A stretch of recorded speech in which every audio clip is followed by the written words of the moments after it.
a comprehensive look at trends, fund profiles, and more in Exploring ETFs.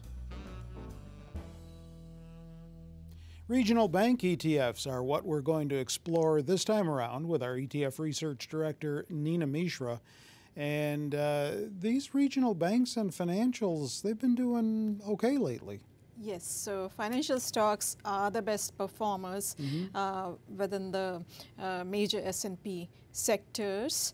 And within the broader financial sector, regional banks, these smaller and mid-cap banks, they have been the best performers, and that is thanks mainly to an improving economy and rising hopes for another rate hike this year.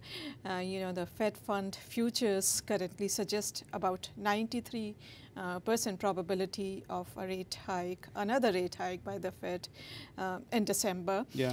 So improving economy and higher interest rates both benefit mid-cap and small-cap banks more than the very big banks because interest rate spread is the main source of earnings for smaller banks.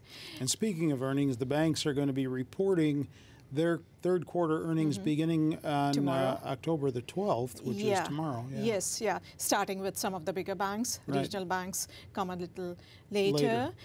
So going forward, the performance of the sector will also depend on these results.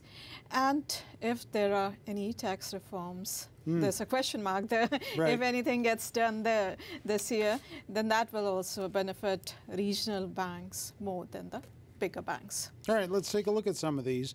There's the Spider S&P Regional Bank ETF, ticker KRE. Yeah, so there are 3 ETFs in the space focused on regional banks, and we are going to discuss, highlight some of the differences and some of their features, important features. So KRE is the most popular product in the space. It has more than 3.6 billion in assets under management.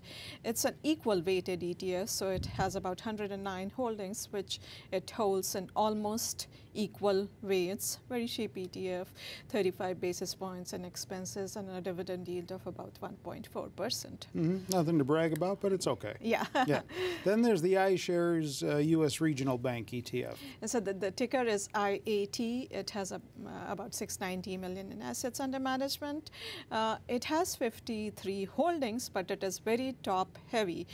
Top 3 holdings, BB&T, PNC, and US Bank Corp, they account for more than 1/3 of total assets. I see. So if you want exposure to more bigger and more established names in the space, then this is the ETF for you. And it is slightly expensive compared to the other 2, 44 basis points in expense ratio and a dividend yield of 1.43%. I was going to say US Bank and PNC, they're pretty large regional banks. Yes, yeah.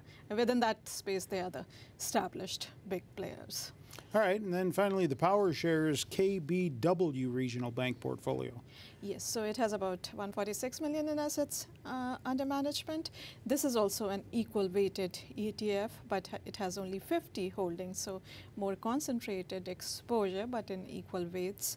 And compared to the other 2, it has a much larger exposure to many smaller and even micro cap banks. So among the 3, this is the riskiest because of its micro cap exposure. So if very small companies, banking companies do well, this will benefit more. Cheap, 35 basis points and a dividend yield of 1.56%. All right, so how do they all stack up to the broad market? So on this slide, I have the performance of these 3 ETFs, the past 1 month performance since when they have been rising, compared to the broader financial ETF, XLF, the broader market ETF, S&P 500 ETF, SPY. So as you can see, the 2 equal weight ETFs, KRE and KBWR, because of their higher exposure to smaller banks. They have been the best performers, up more than 11.5% over the past month. The market cap weighted one IAT is up more than 10% over this period, while the broader financial ETF XLF is up 7.5%, and S&P 500 index ETF is up about 2.5% only. Oh, big difference. Yes.